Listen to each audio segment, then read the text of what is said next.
Hello and welcome to this video. I'm just going to give you a bit of an introduction here. This is an interview that Andy Edwards was doing with me. Andy Edwards is the drummer in our new band Nataraja, and we've got an album coming out this Saturday the 23rd of March. There's a launch concert in Bristol if you can make it Saturday night in Bristol. Apart from that, it's available on Bandcamp. There's a physical CD and you can get it as a digital download as well. And this kind of music that we're doing, it's Indian classical music but adapted to the electric guitar and then further adapted to in a power trio kind of setting. So we've got analog modular synthesis providing a drone, and then we've got bass and drums. So we're talking a lot about that in the interview. We're talking about how the idea of the band developed and kind of why it works, and just the way that we're treating Indian classical music as a starting point but then expanding out from there. So I hope you guys really enjoy this interview. It's very in-depth. And then at the end of the video, if you stick around, there's Spirit at Play. You'll see the music video of the title track of the album that Andy has put together, this fantastic psychedelic music video. So I hope you guys enjoy that, and I'll see you next time. Hello Jack, how are you? I'm very good, Andy. How are you? I'm good too. We've got an album coming out. Yeah, that's right. Yeah, not long now. So do you want to tell me and anybody watching this video about this new album that I'm on and you're on? Yeah, the band is called Nataraja and the album is called Spirit at Play. It's named after the title track, Spirit at Play. And it was all recorded live at the Cube in Bristol. And it was literally just all the way through live. It just miraculously was good enough to make an album from. So yeah, it literally just kind of landed from the sky. There you go, live album. That's my experience. Yeah, I think because normally when you do a live album, it's really stressful. But I think we had so much on our plate that because it was like our first gig, first time we played the material, we were worried about an audience being in there, and all I remember was just trying to play the stuff for the audience. I don't remember worrying about the recording ever. I just thought, well, we got through it, and so I think we captured something. We said at the time, didn't we? We captured something quite special. Yeah, absolutely. Yeah, there wasn't any idea or expectation about it being an album, and I mean my memory of it as well is that it was, I think it was the coldest night of the year or something, in December 2022, and I actually woke up with a cold that day as well. So I was kind of like, oh God, right now I've got to play this gig. And I actually had to wake up at 6 o'clock in the morning the next day to fly to Portugal as well. So I was kind of like, oh God, this is going to be a long, 48 hours. And then it was just really cold and frosty. And when I left the house, I was carrying my amplifier and my guitar, and I actually slipped over on the ice. And then there was loads of traffic on the road. I had to go through country lanes to try and get fuel. I had to stop at this really, really ancient fuel pump in the middle of the countryside, and then the car was slipping on the ice, and it almost got When stuck. you say that, but we got there to the gig, you said Yeah. you crashed the car. So yeah, so it was a really kind of crazy beginning, but when that happens, sometimes I have a feeling that like, it's going to be a special night, because when you turn up and you're almost kind of like too relaxed, nothing really happens. It almost feels like it's a bit flat, but all of this kind of drama and kind of almost like stress, but not really stress, because it just makes me feel like something's going to happen, isn't it? Something's going to happen. I've got a story to tell with this one. So I'm going to fill it in from my end. This video is going to be about Indian classical music and how it's influenced Western music, specifically rock and jazz. I'm going to go through some albums. I may have done that before this video starts or after. I don't know. Who knows? You know what my videos are like. But I'm going to go through them. And what I really want to do with you is explore you you're a rock guitarist. You grew up listening to Hendrix, and you played, and you like the Mahavishnu Orchestra and John McLaughlin and all that. But then you discovered Indian classical music, and then rather than just learning the Mixolydian mode and like the rest of us, you've gone down a a deep root of really studying Indian classical music. Can you tell us a little bit about that journey for us? Yeah, absolutely. I mean, the first time that I heard Indian classical music was on um, a cassette tape. I mean, I'd heard bits and pieces, growing up listening to the Beatles, and even in GCSE music. Yeah, I do mention that GCSE music because it was an incredible course, and I learned a lot. And we listened to Indian music in the course, and when we had to draw like a kind of graphic score, and so I always felt it was very interesting. But the first time that I really heard it properly, like a full recital, was on this little cassette tape that my mum actually brought back from India. She's a yoga teacher, so she would go out there, and she brought me back this Ravi Shankar cassette tape. Um, and I was into Miles Davis. I just kind of got into Bitches Brew and Birds of Fire, coming from Hendrix and Zappa and all that stuff. So I felt like I was really ready to sort of explore new music. But when I heard Ravi Shankar, it almost felt like, oh, actually, this is the real thing. This is actually what they've been drawing from. I mean, not to put Ravi Shankar above Hendrix or Miles Davis. I mean, if anything, I idolized Miles and you know Jimmy more than anyone. But just in terms of the structure and the tradition of the music, Indian classical music, it was fully doing all the stuff that I think the modal improvisers wanted to cultivate in their music. So it was like going to the source.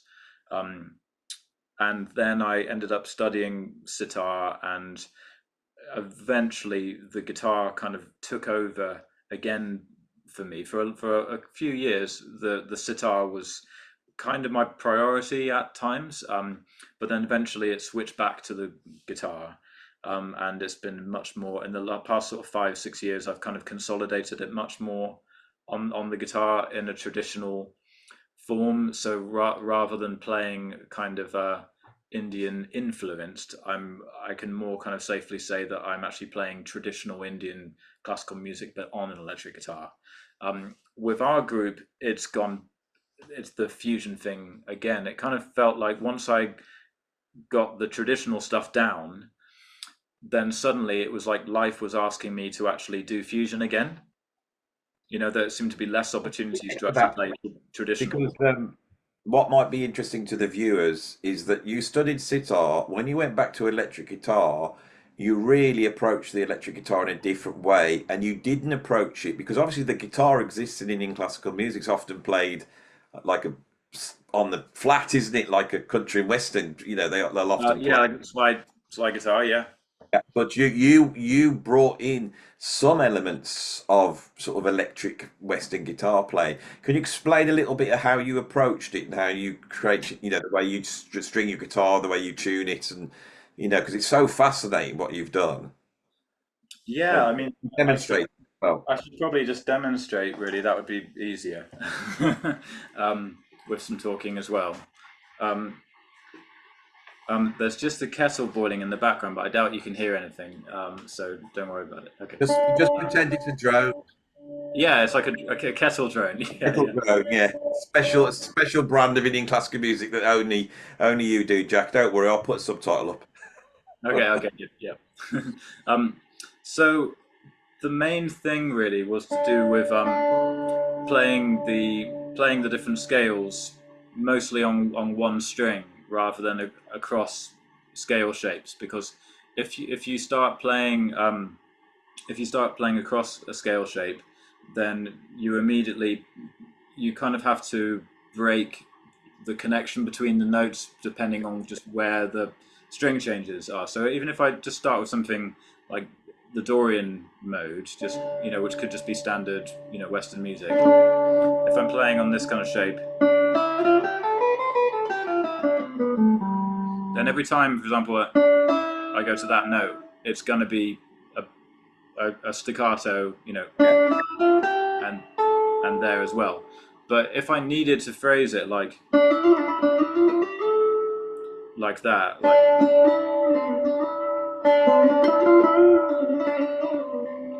then you could play things like that in a shape,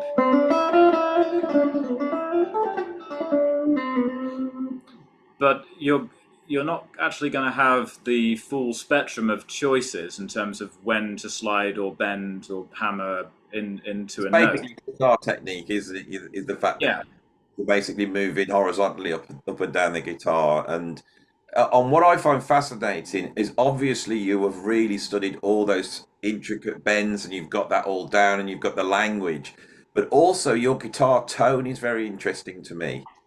You, you've got it, that's a Tokai Strat, isn't it? Not a Fender Strat. It seems yeah, like a magical sound that guitar does to me. yeah. That, It's is just that true, or is it just in your fingers, or a mixture of both? um, it's a bit of both, but this guitar really is it's got the right kind of sound, and I have tried it with the American Strat. I've got a late '90s American Strat, um, and I also use that on the album for more of the heavier rocky stuff. But this is a 1982 Tokai, and it's modeled after a like a '57 Strat. But every guitar is different anyway. Some guitars have just got a much lighter, ethereal, kind of quivery sound, and then I mean the thing I love about the American Strat is that, especially playing it in a kind of three-piece band type thing with only one guitar, that guitar kind of like fills out the sound, whereas this guitar is much more. It's kind of got a big sound, but it's almost like bigger and better when it's clean, you know.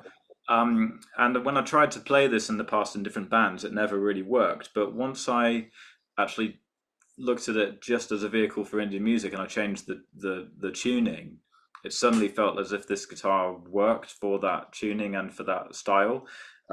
So the tuning idea, it was kind of just a test to see if it might work or if I might develop a different guitar to do something different with. But actually, it worked out so good. Just this really simple solution. So the thing about Indian music is that you play in one key. So for the sitar, it's generally C sharp or D. D is actually a bit more common these days. So that's your open D string. So that's your drone. And you don't actually need to worry about playing notes below that in pitch. It depends what tradition of sitar playing that you go down, but the tradition that I've been more trained in doesn't actually go beyond that. That would be the lowest note on the sitar. And then you've got the chikari strings, they're called, the high strings. And those are for drones, but more for kind of rhythmic accents. So I've got two top gauge 8 strings replacing the low E and A, and they're just tuned to D. So it's just D, D, D.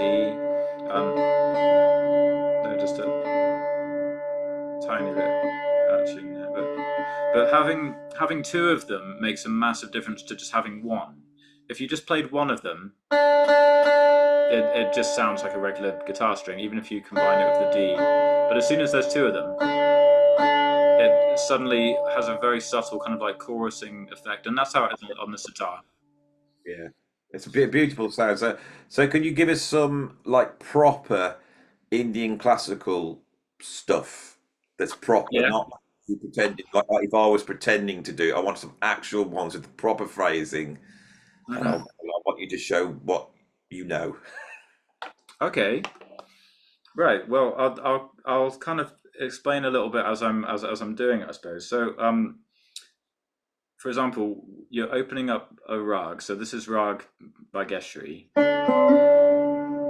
and this is that's the tonic. So I've got my root note on fret 7 as my D, and then when I'm actually phrasing in this particular rag, the tendency is to start on that note. This is the 6th degree,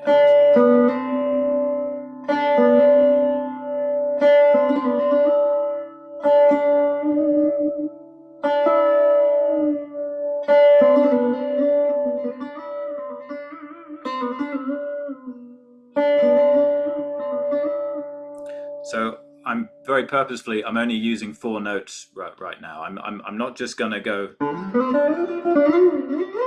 I'm not just going to go all over the place. I'm going to play only these few notes just around the tonic. And basically, the only thing I'm really using and playing around with are ornamentations. If I only had just the straight notes,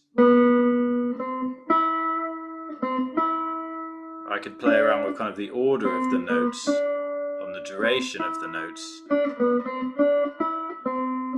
But I've lost any sense of language or the stylistic quality, because it's all to do with vocal music, really. It's based on vocal music.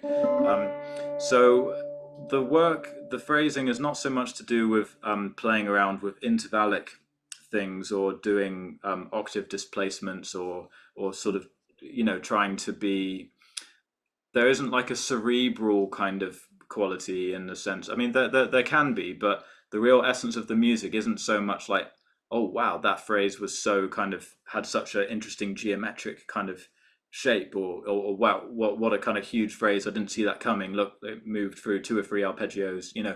It's not like that. It's more like, oh my God, the way that he moved from this note to that note. And it's all about the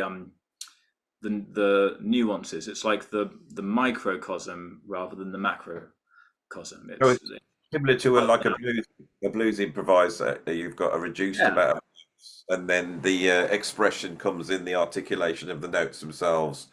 yeah, Uh, with the yeah. vibrato, microtonic Mhm. stresses, and then bends. But it's very strict in Indian classical music, isn't it? That approach. So could you just go through some of? Yeah, I mean, there's things like, Because that's what creates the sound, isn't it? Is that yeah, what I find fascinating is I can tell you've got a big empathy with the blues, and when you go to play, say, rock guitar, it's very Hendrixy bluesy, but there's like a big bit in the middle between Indian classical and the blues, which you seem to be able to get into. So you know yeah, your Indian classical playing is very bluesy. I can tell you enjoy doing the bends. mm, But if you were to play the blues, I think there would be that tinge of Indian classical sound in there. yeah. I think it's found its way in. I mean, I feel like particularly playing with you, I've kind of found a way to bring more of the Hendrix, more of that fire into it, and even just feeling comfortable playing with distortion and really kind of digging in and things like that. Because if you play so much clean and you work on all these tiny little details, I mean, there's about 5 or 6 different things I want to say to you all at once right now. Because Oh, yeah. first of all, like, yes, you're dead right. The blues and Indian classical music kind of share the same um, core value in terms of it's all about the articulation and the ornamentations and the little microtonal movement. So it's absolutely that. And then to play Indian classical music, you also have to kind of surrender any sense of like, well, I want to do it like this, or well, my style is this, or you need to actually think, right, I'm going to learn this rag and I'm going to learn faithfully the right kind of way. And eventually, the freedom and the individuality, of course, does come through, but you're going to have to basically drop your own sort of, oh, well, I feel like going because if you're in front of the guru, the teacher, they'll say, no, no, no, in this rag, you can't play, from that E to that.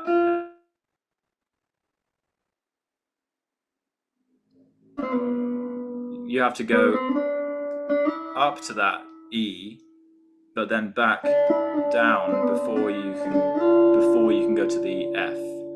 Then you can go to the E on the way back down, and you want to keep landing there. You can't land. You can't land there actually. You can maybe a little bit, but it should be.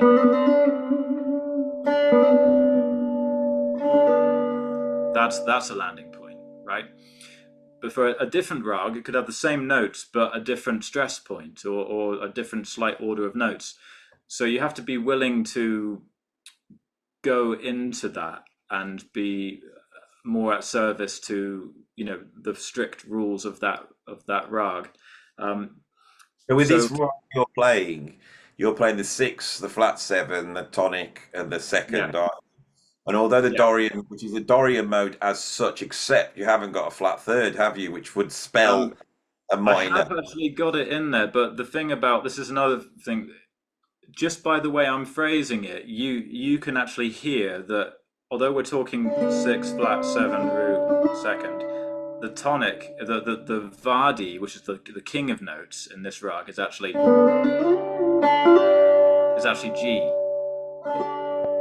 But I think you can hear that even though there's no G in my drone. You can hear, because I'm landing so much on that. We call that Da. That's the sixth note. Because I'm landing on that B. It's like you're hearing a G major chord, but with no G. So that, because you land on that note, it has that feeling. And then, so I've only uncovered like the first few notes of the rag, and So then it's there's, going to open up as you go, is it?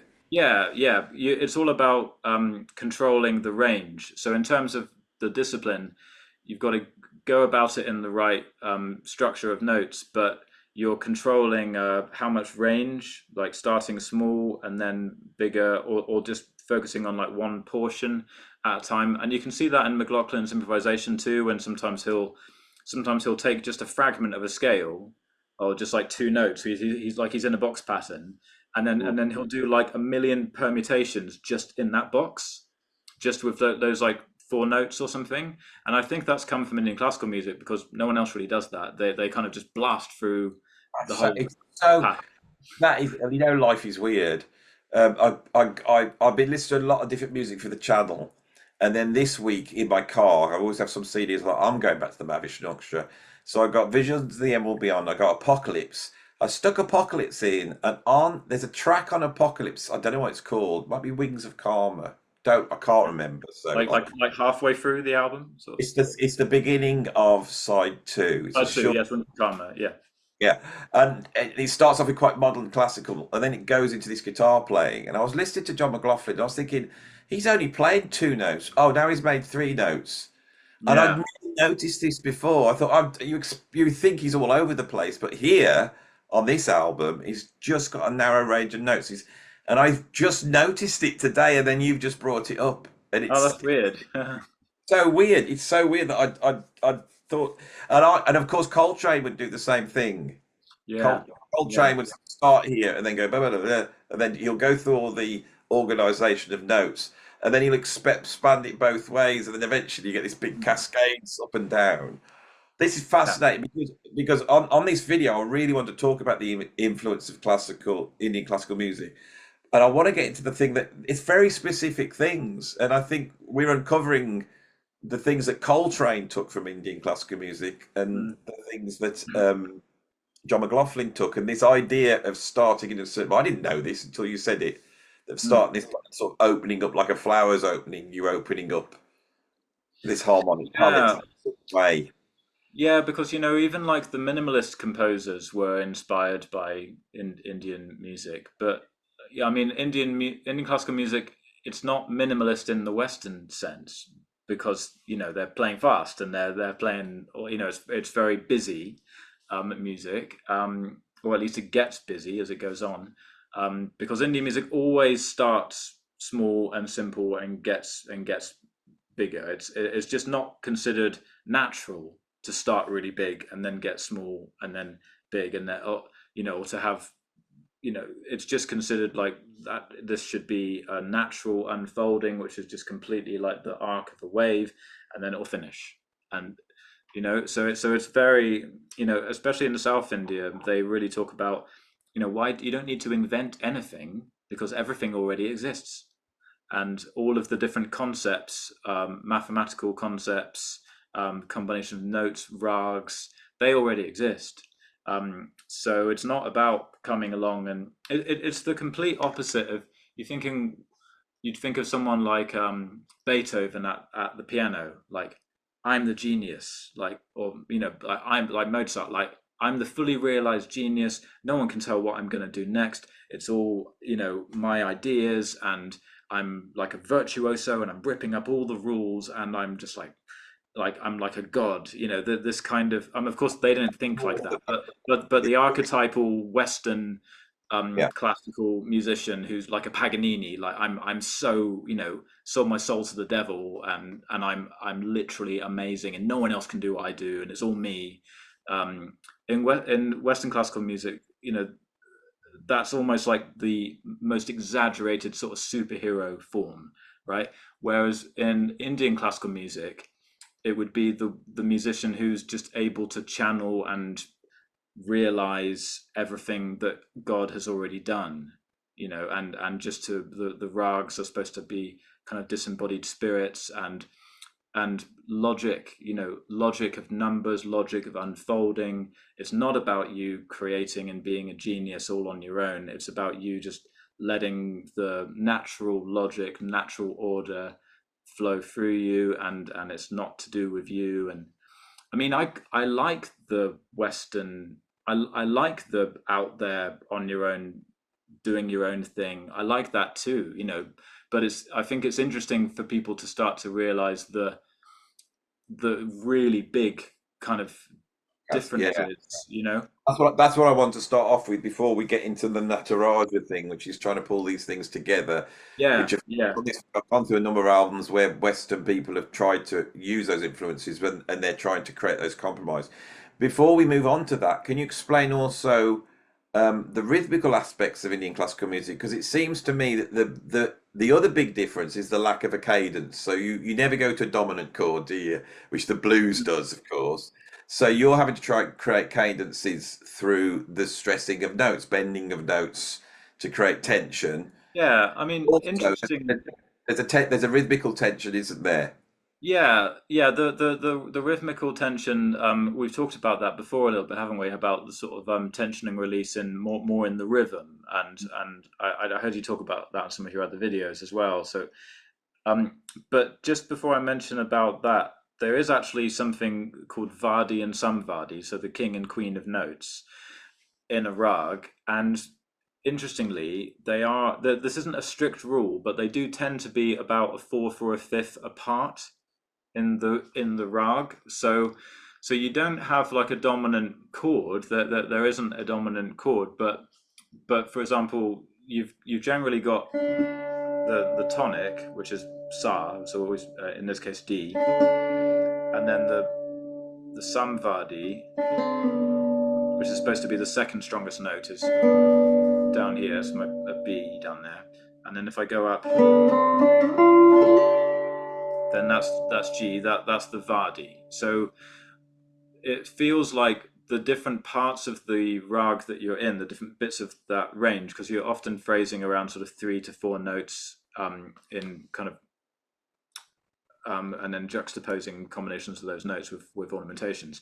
But in each sort of section of the scale, you've got a kind of key note in that area, and then you can kind of drift into the next one, and then a different key note there, and then you can kind of start to then blend them and juxtapose them, and you're kind of like you've got these different polarities within the rag to sort of move between, because of course as you expand, then you do use the entire range, and you do that more and more freely and quickly, and as it goes on.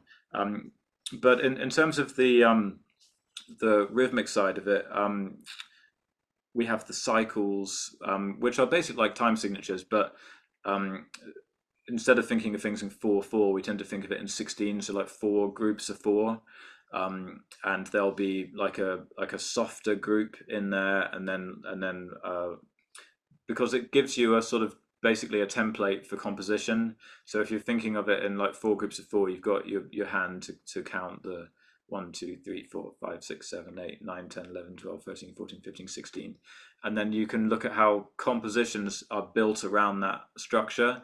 So the composition is designed to land on the first beat. So rather than starting on beat 1, The compositions tend to start on maybe beat 12 or beat 13 of a 16 beat cycle. So there's a kind of feeling of building up to the one and then leaving space. 16 beat cycles. What are these 16 beats equivalent of? Are they like quarter notes, eighth notes, 16th notes? Because I was thinking 16th notes. That's how I would think. And then I thought, no, you're not on about 16th notes. What would they be? What sort of speed? You, It changes massively because, as I was saying about you, when you're looking at the rag, you're very much controlling like the range. Tempo mapping, like how you're going to use tempo, is probably the most well, yeah, it is the most important thing to that generates the whole journey of the recital. So you could be starting from a 16 beat cycle where it's, I mean, it's basically easier if you think of it as quarter notes, crotchets. You could be starting at like 40, so it's like din. so they are like basically you're talking those are four bars, aren't they?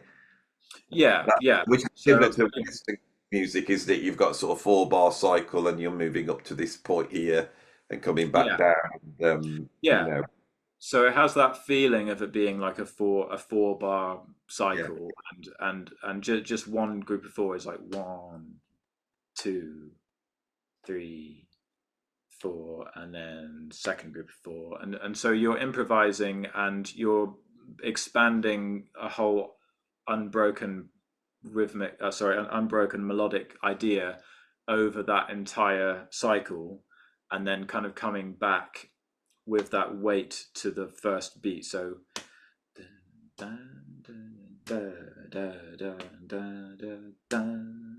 so there'll be like usually a little rhythmic kind of phrase like da da da da da, then some space. So for example, like a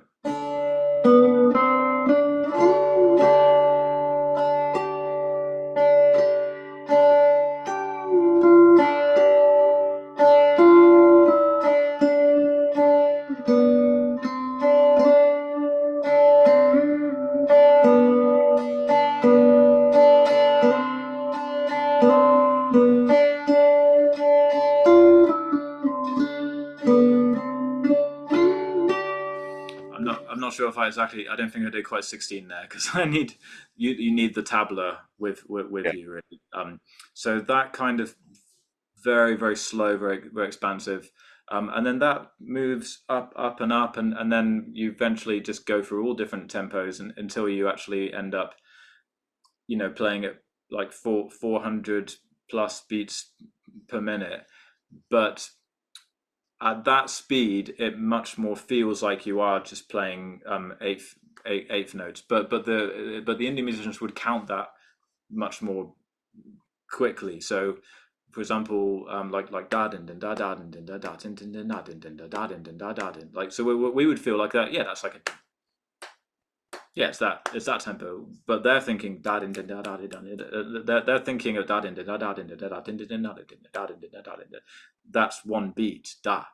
That's 4 beats. So the system of counting stays the same, and but you can still feel the groups of four. So you're still feeling it like da din din da da din din da din din din da din din da din din din. You're still feeling the groups of four, but We've they got it's the counting same. up super It's the fast. same as Western music, but it's so interesting how the perception's different. Mm. We have a bar of 4/4, then we divide each quarter note or crotchet up into four, and Yeah, therefore 16 notes. But then we have 4 bars, and then we often will have the basic structure would be A or A. So the whole structure of the thing is all based upon these sort of fours. If you upset any of those in Western music, it starts to seem really strange. If you have like say a 13 bar section, or you start to have odd time signatures, or you start to put in more than 4 notes inside each quarter note, it starts to be weird. So it's a fascinating thing. I did want. I mean, we could talk about this for hours. And then Yeah, yeah. some people go, and this is all I don't quite understand when they went, people who are musicians won't know what sixes and fours and all this stuff is. But for those of you who aren't musicians, what I wanted to sort of demonstrate with Jack here is how complex and organized and also how the perception of it is different to Western music, and that um, it's a lifetime study. So how long have you been studying this? This Indian classical approach. How long would you say that is? Well, it's kind of gone in different phases, but I started when I was 19 or 18. 18, 19, that's when I got my first sitar.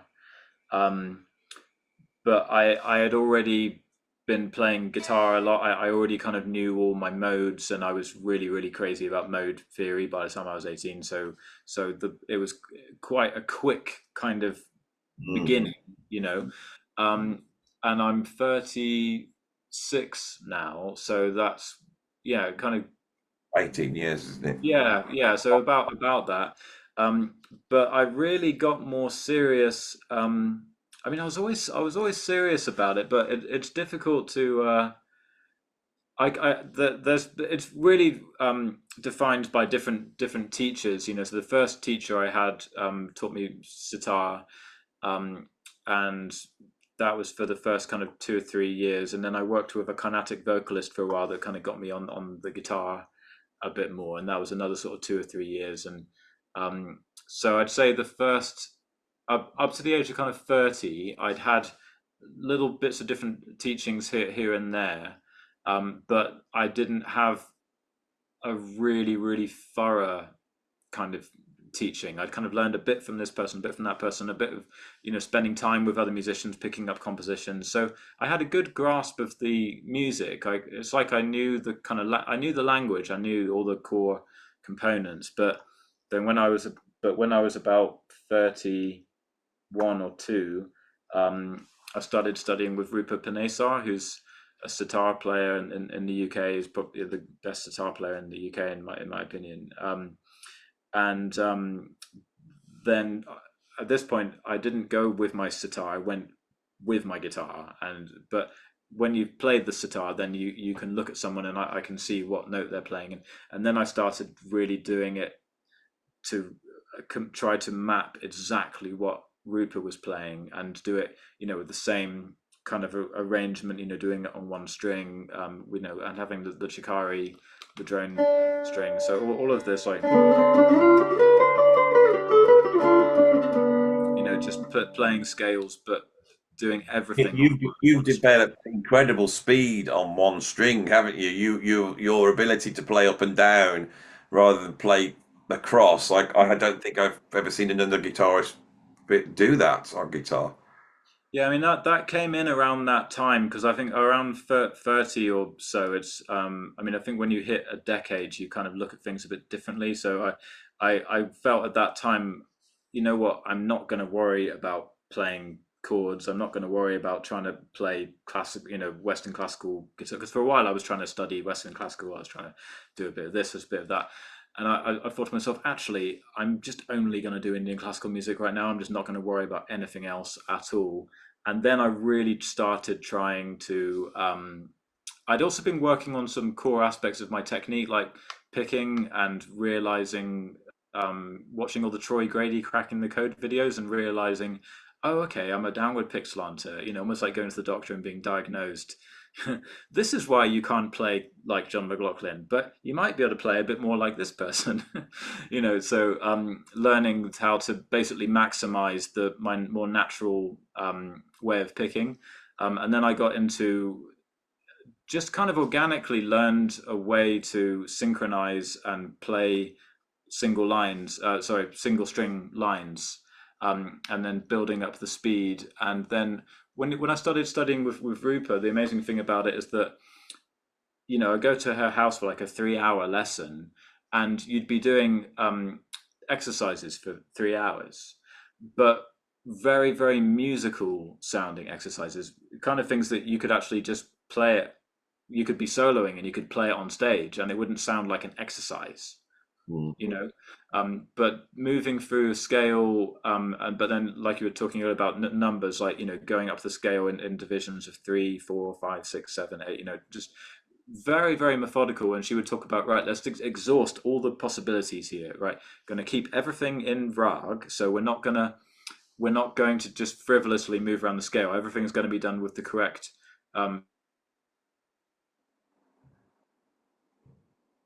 through the scale. So basically really learning to practice, because before I'd always improvised, understanding Indian classical music, but I'd improvised with more of a open-ended sort of style.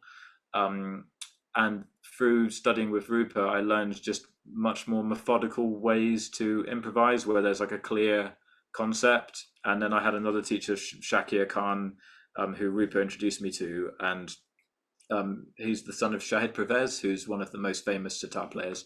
And then he took me much deeper into all of the rhythmic world, very, very complicated rhythms, and all these just really, really beautiful mathematical principles, very simple mathematical principles that, you know, look, if you just line up these numbers, play them. I mean, he didn't explain it like that, but when you analyze the stuff, you think, wow, that's just perfect. It's like, it's literally like someone said, if we just line up these numbers and run it through the scale and then play everything 3 times round, because 3 is a magic number in Indian music, then it will just perfectly land back here, and it will fulfill all kind of, you know, from divisions of 16 up to like 32s and 64s and 128s or whatever.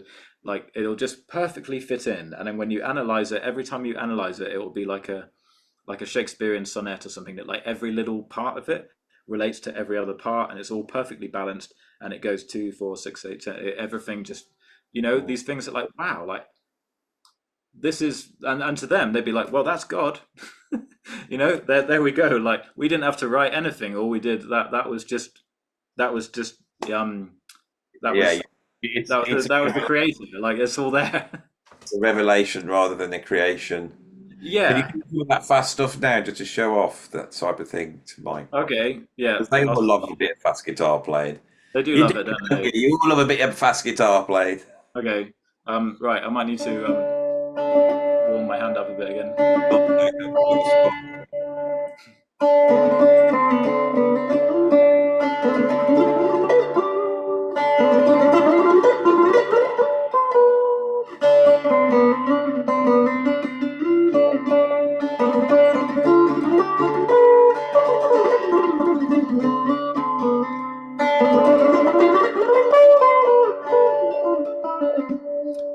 I'm not feeling very warmed up, but it's, That's pretty fast. you get the Right on idea. the You clappers. get the idea. So shall we now move on before we get on to Nataraja? So in terms of you've talked about Hendrix, Miles Davis, Mahavishnu Orchestra. What was the stuff?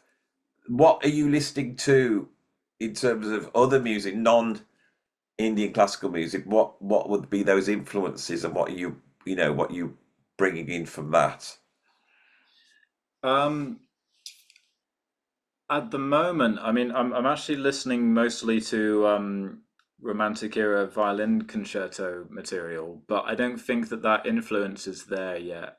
I think it's I feel like that's going to probably Give take. us an example of what you're listening to.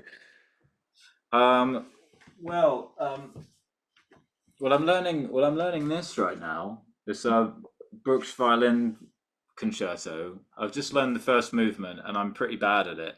Um, but I'm finding that stuff really, really, really interesting at the moment. Like Prokofiev's violin concertos and Tchaikovsky's violin concerto, because I don't really understand the music basically. So it's just really, I just feel it. You know, I mean, I never really found this with other styles of music very much, but with Indian classical music, I did. I feel like I do need to sort of I do it as a job. You know, I teach people to play. I've got loads of students online, mostly in America, and I produce guitar courses for Indian classical music. So I do spend a lot of time in that mode of study. but it can be quite difficult to kind of not think about it in the technical or analytical terms, you know. I know exactly what you mean. Yeah. Um, I mean, that never really bothered me much with rock music, because you just don't really bother analyzing it much anyway. Really, you just feel the kind of the textures and the expression and the kind of vibe. But with Indian classical music, it's at this point in my development, I'm finding it a bit difficult to listen to it without going into like analyzing kind of mode. I don't find that when I'm playing it or when I see it live, but I'm finding Western classical music actually at the moment is just like it's just I'm just kind of more feeling the like the ideas without understanding. I don't know how it's executed. I don't know how it's written. I don't really know how it's put together, but I'm getting just a sense of like the aesthetic sort of ideas that are in there, but in more of like a removed without any music theory, because I don't understand orchestration and and all that kind of stuff. So that I'm really loving that at the moment, and I would like that to kind of influence my guitar playing, but I feel like it's going to take a long time before there's any real results from that. But I play Indian classical music virtually every time I pick up the guitar. That's what I do now, really. But with you definitely made me feel that I could explore the electric, the using more distortion and playing loud again, and because all of that stuff, when you learn to play and you're trying to play really nuanced and all these little details, it makes you kind of, or at least for me, it makes me quite reluctant or sensitive to actually play with loads of distortion, because you're kind of training yourself to be really delicate. So then it's almost a bit of a shock to try to play with loads of gain, playing really loud. For a few years, I almost felt like I couldn't really do that, even though that's what I started doing. Just playing clean, playing Indian classical music, it felt like I had to almost like close down one side of my playing a little bit.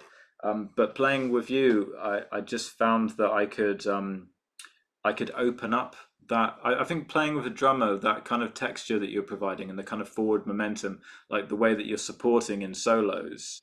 Um, yeah, I kind of feel like I've just found that side of myself again, basically, and then it's reintegrating that with more the structural things of Indian classical music, much more structured ways of improvising, but just feeling more like the more energetic textural side coming from Hendrix and that kind of thing. Yeah, that it's interesting as you're saying it. I'm thinking my background as a drummer is as I got a rock drummer basically. Then I got into jazz. When I discovered Billy Cobham, which was very early on, I made a decision that, or the way I analysed it, not knowing anything, is that I didn't articulate it like this because I wasn't clever enough. But Western music was divisive, so you put a big crotchet through it, and then you see everything relates to the crotchet, and you play like that. It's divisive. I don't mean divisive like it comes along and creates a row between people. I'm on about the fact that the rhythm is divided up. That's how it's analysed. And with Billy Cobham, it was what I call additive rhythm. So it was built up of clusters. I called them clusters, So you might get one two three, one two three, one two three, four, one two three, one two three, one two one two one two three. That way of creating additive time.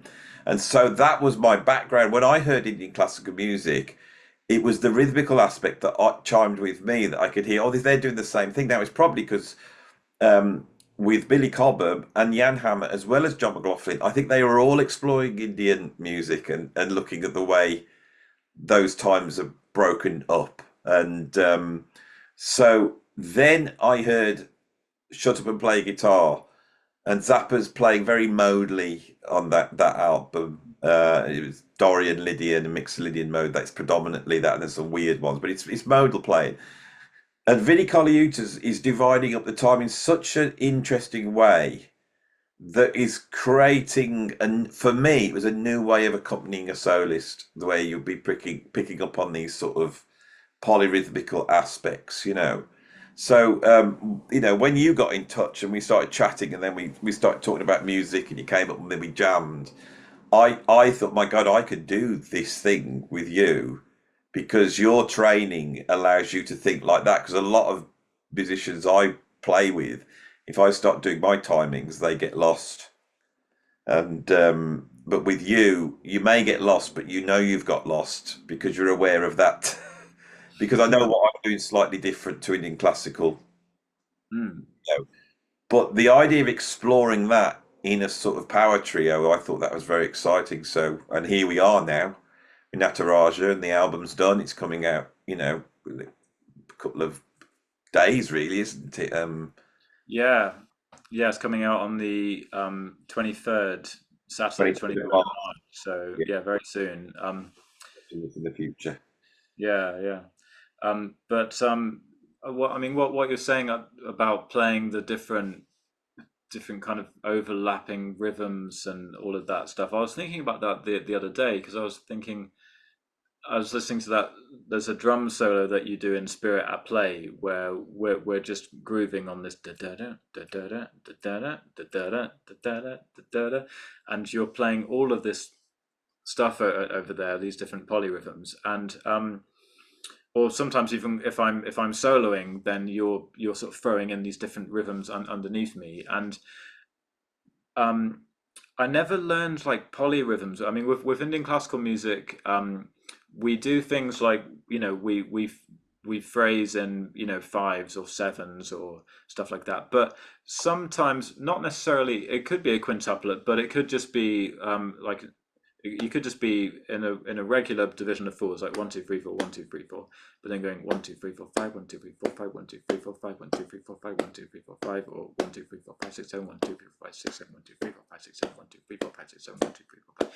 So I'm actually just doing 16th notes, but the length of the phrase is changing, so that makes it feel like the phrases are kind of But jumping in and they are off. polyrhythmical because if you look at the downbeats of your five, if you're Yeah. playing four and you play groups of five 16th notes, to put it in Western terms, you would be playing a 4/5. Yeah, so they are That's polyrhythms in how that I sense. see that, you see. That's how Oh I, right, okay, yeah. Because I would just see that as like you're gonna if I just 1 2 3 4 5 1 2 3 4 5 1 2 3 4 5 1 2 3 4 5 1. You basically always have to do it four times. yeah, there's four cycles there, so that's 4/5, you Oh see. right, okay. If So you yeah, were to isolate your downbeats, yeah. so you go 1 2 3 4 5 1 2 3 4 5 1 2 3 4 5 1 2 3 4 5 1 2 3 4. Yeah, okay. Those downbeats, that there, They would be. four against five. Oh, okay. Yeah, and that's very prevalent, and because if I'm doing that like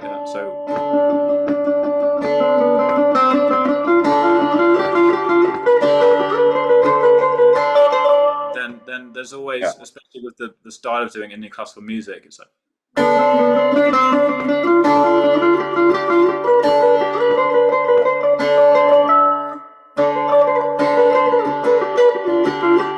we do really accent the downbeat. So right, so okay, so maybe that's kind of closer than what I thought, because what I was gonna say is that I don't really understand polyrhythm, that I haven't really trained proper like polyrhythms like a drummer has, or but when you start doing things, I almost feel like I'm comfortable with the fact that you could start playing something which it might not.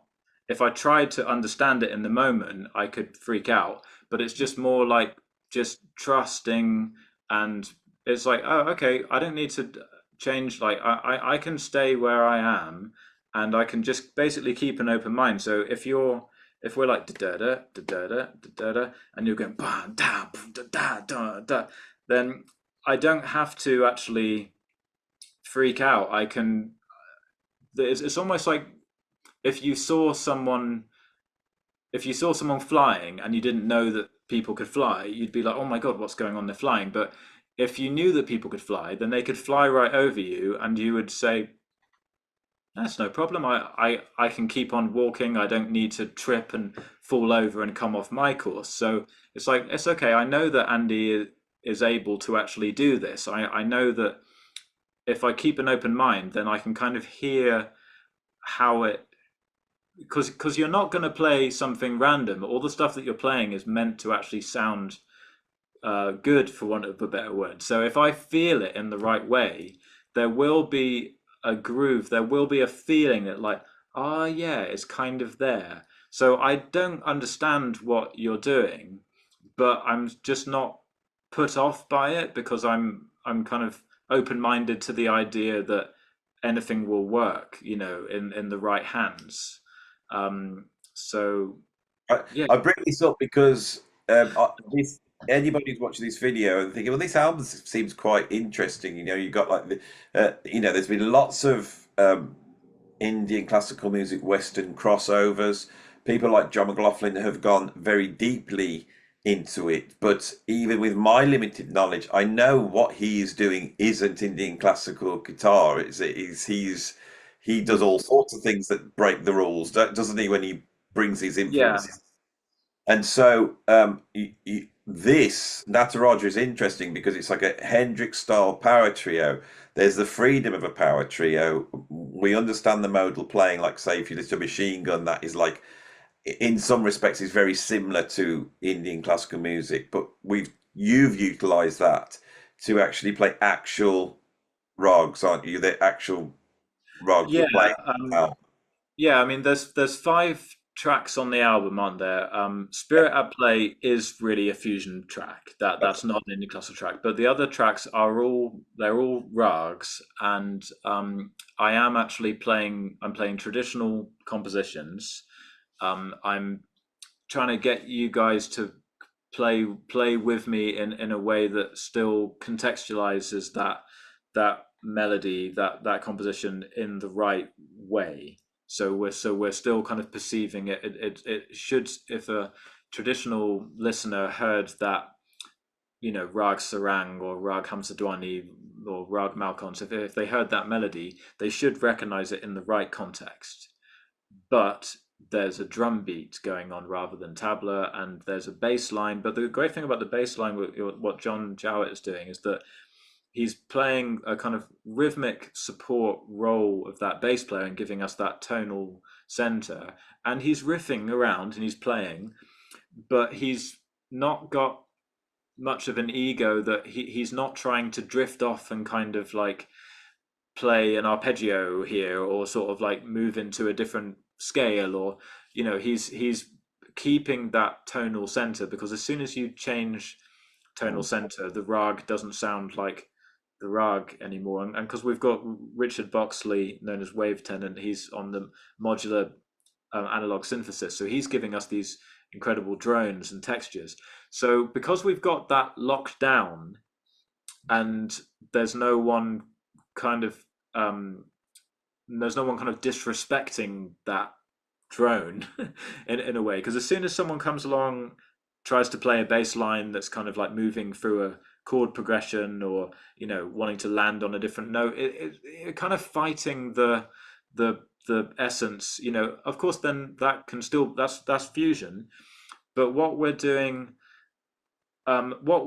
musically for those 4 tracks that are named after rags, what we're doing musically, it actually kind of is Indian classical music in a traditional sense. It's just that the textures, the sounds that we're using are different. There are moments in the Only guitar, you're playing it. yeah, like I mean, as you're describing it, it's funny being a musician because we rehearsed the stuff, we went down, we played it. There's some really interesting things. It's like, so if you take, for example, Spirit of Play, we cocked the ending up. I cocked the ending up because I forgot it right. goes. Is that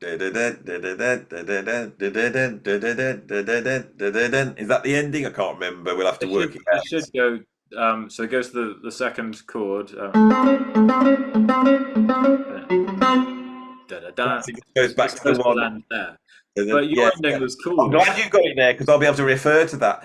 And we massively cock. I just forgotten that it went into that, and actually I'd played myself out. If you listen to it, I've gone so bonkers, Mm.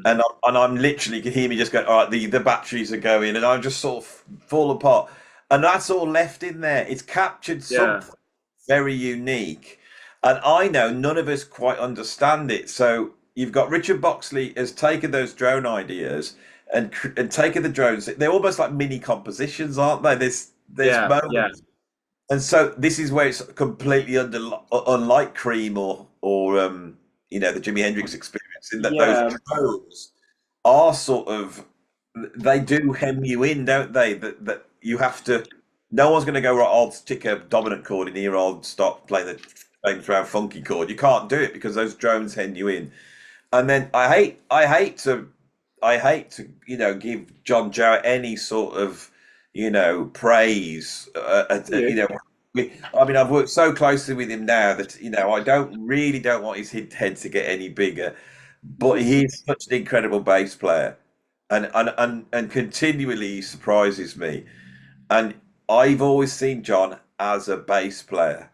It's like he plays the bass. He doesn't yeah. want to solo on it. He doesn't want to do any of that. But he understands how bass lines work. That's the only way I can explain it. Mm.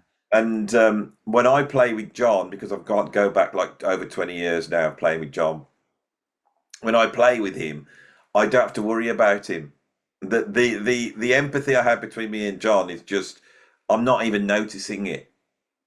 Right. And now we can just look at each other all the way through a gig and look at each other, and it's like that. I just know, like in a lot of the bands, I never know what's going on structurally, so I will look to John, and then he'll just sort of look at me, and I go, "Yeah, so we're going to the chorus now. Does it end now?" And this is how it works. And it's only when you're talking, I'm thinking this band Nataraja is a really magical band. There's a very specific chemistry there. I mean, we've done one gig and we've probably got together twice and played. Yeah, some Only, rehearsals. Yeah. and here And we are with a finished album, and there's all this stuff going on. It's a really fascinating thing. So, what's next? Do you think, Jack? We've got first um, album. What's next? yeah, well, I mean, it's going to be great to play at this um, the album launch gig on the 23rd there in Bristol.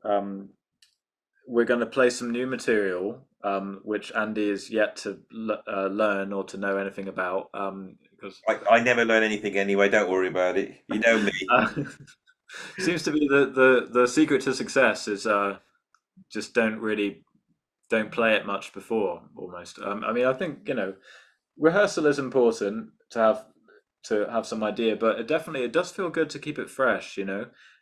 So we'll be playing some new material, and they're going to be more traditional Indian classical compositions, um, and then yeah, it's just creating a kind of starting point, like a basic arrangement with the bass and drums to support it, and then just it's all about that interaction, isn't it? Um, but I did really want to say that that ending of Spirit at Play. There's a part in there where I mean now I love it. Now when I hear it on the recording, I've got so used to it. I love that ending. Um, but there was one part when I thought, oh my God, like I think Andy's gone a bit too far now. When because it's already very complicated when like John's holding down the um,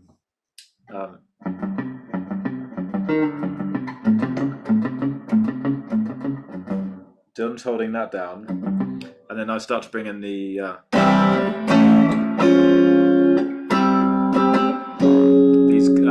chords with distortion and all that. But then you brought in like a really crazy polyrhythm on there that it reminds me of you know what it reminds me of on Jack Johnson, Miles Davis album when they're playing that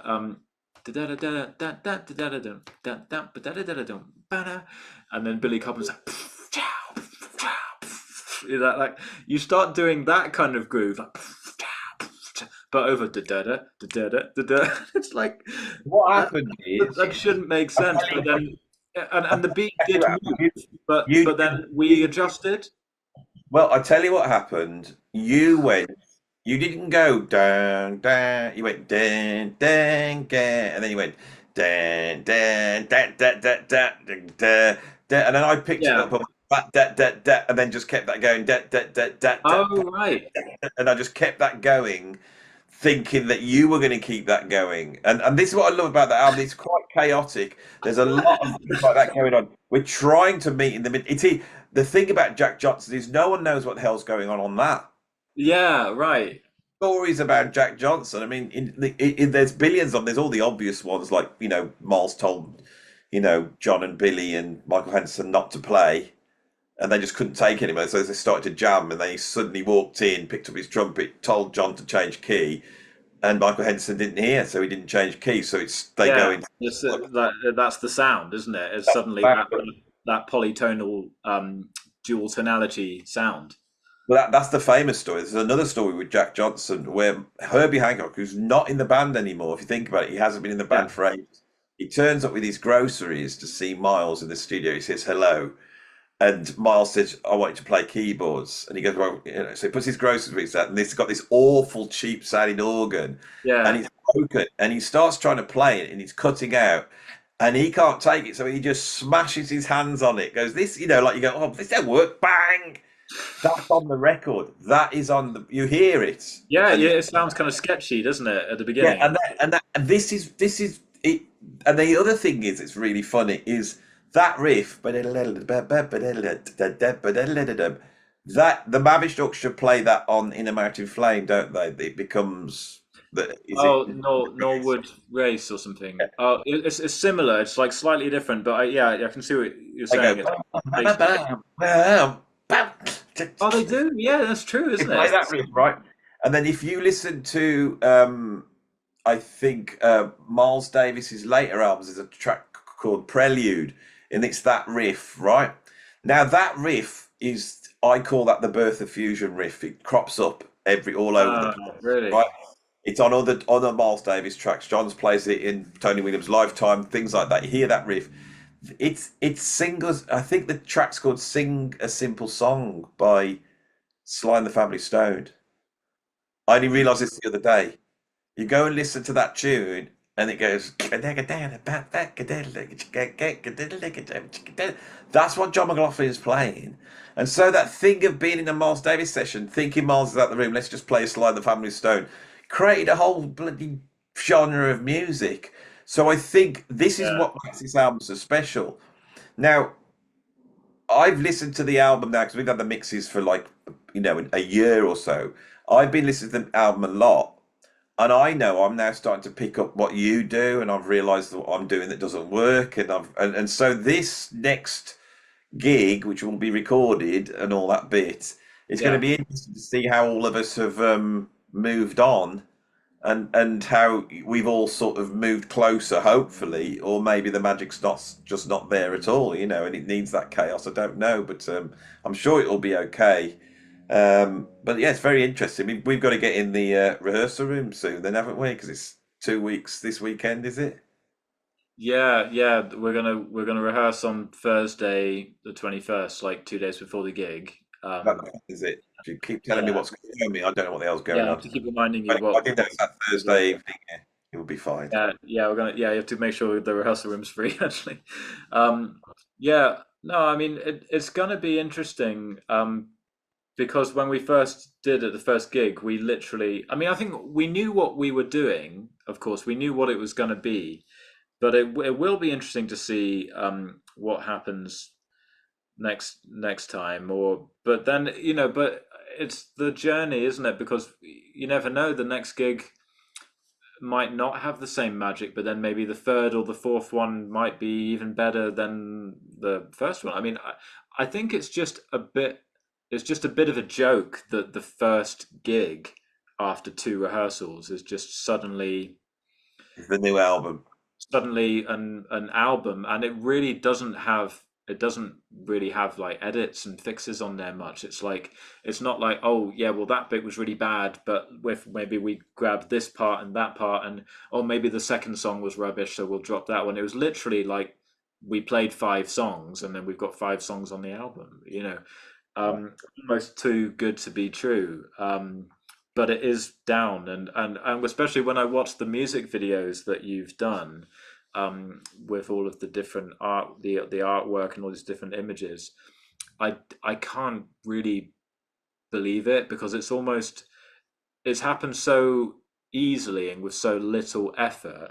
But actually, these are the kind of things when it's like sometimes you pick up your guitar, you pick up your drums, and you just kind of play, and you just kind of think, God, I just feel like I haven't had to work at all to play this. I was just coming, but you've been The working big and playing mystery. your whole life. So it's what it is. I think is you get into a situation like a band like this where you can be yourself, and all of your strengths and everything that you've been cultivating over the years has an outlet and has a place. But it's just all your natural stuff that you've done just for the sheer joy of doing it. So when it all clicks, you get music that you love, but it feels like I literally feel like I haven't worked a day in my life to produce this. So I've just done what I wanted to do, and I turned up and just played what I wanted to play. And that gig felt like, I mean, it's the most. I don't think I've ever captured playing, like, just for my own personal level. I don't think I've ever played a gig and pulled off the kind of stuff that I've played, or at least not like so many moments in the gig where I felt like, wow, like that really is the best solo I've ever done. And actually that one's probably the best solo I've ever done, not comparing yourself to anyone else, but just my own level. It's like that's the best that I've done. But it felt like the easiest gig in the world. It literally felt like this is not difficult, everything's really natural. It's like not breaking a sweat, and it was bloody cold in that venue. It was Yeah, really, really that's cold. the. Like we're I wearing mean, jumpers. Like my hand was cold, but and I was unwell a bit, but nothing mattered. It just didn't matter. The music just happened, and it was really easy. You know? maybe these Indians are right, and you do reveal the music. It is there, and if you use their magical number system, you turn up in Bristol and in a cold day, and then that chord starts. It starts droning, and you start, or maybe it does open something up. Maybe they're right, and this thing of you Yeah. try to serve your ego and look good on stage, different thing. So, what I want to say to finish off is, anyone who's watched this and seen Jack, I'm sure there's many people going, "Oh my God, I've never heard the guitar play like that. This sounds amazing. Oh my God, that's an incredible sound." And it's true. Jack does that on this album, but he also does something else. He goes full Beast Hendrix mode, and there's also certain points on this album which are almost like free jazz. If you isolate them, you and me are just full out, just noise destruction, and all that type of stuff. I am really excited about this album. It's enabled me to play in a way which I've never really been able to do before on a proper album, that's been released and is actually a CD you can buy. And so, if this is wet your whistle, where do they need to go to get a copy? They need Obviously, to the go. link's down there. Then I'll do Yeah. it. The link is The down there. link's down there. Yeah, yeah. They need to go to Bandcamp, and it's being. Yeah, we should mention Fi Janzek, the producer, and his label Geomagnetic Records. He's putting it out, and he's managing Produced the it, engineered it, yeah, managed to pull incredible sound out of yeah, what is a live recording, and I think it's got the best of both worlds. It's got that hi-fi sound without it starting to sound like it's not live. It's a magical album. We know this. We know this. yeah. I It, mean, it, it kind of, because it does sort of sound like a studio album. Like if you just put on the audio, like when I've played just the MP3 to people, it sounds like just a vibey kind of studio album. But then you can't really get that in the studio. Like it does have that raw energy live. This is happening. We're all together. There's no punch-ins. There's no edits. This is just I think people. when those tracks start, and you start at the beginning of that raga sort of opening out, and you've got Richard Box's incredible drones going on, and they're really moving, and your guitar is very pure sounding. those moments sound expansive and don't sound like this a live gig at all. But those Right. moments where, you're like giving it a good old tremolo arm abuse and I'm all over the place and you can hear people in the audience shouting and screaming because it really Yeah. was a gig like that. Then you feel like you're watching hearing a live gig. So it's fantastic. Anyway, shall we wrap it up there, Jack? Yeah, brilliant. Thanks, Andy.